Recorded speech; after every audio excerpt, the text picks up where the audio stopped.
Hey everyone, welcome back to another easy Excel tutorial. In today's video, I'm going to be showing you how to combine the VLOOKUP formula with the IFERROR formula so that we can use a VLOOKUP to pull data from multiple sheets.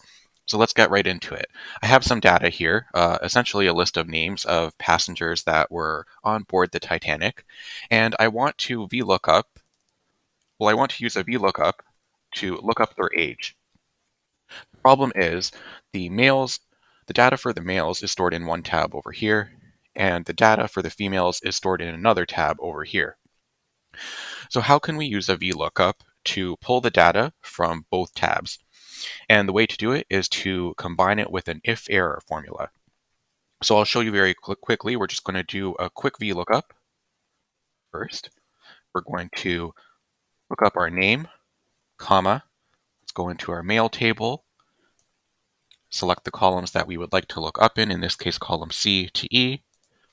We're going to return column 3, and we're going to input false here because we want an exact match.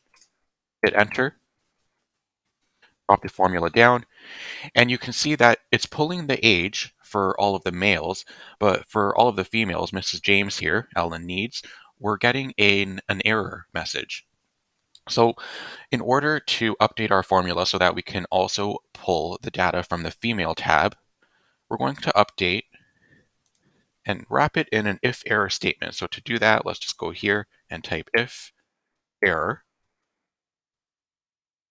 At the end, we're going to add a comma.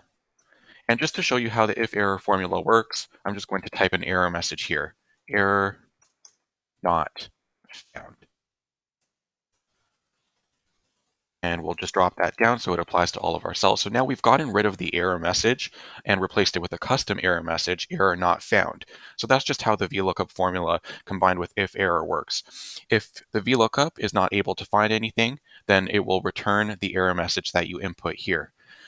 But instead of inputting an error message, what if we input another VLOOKUP? Let's try that.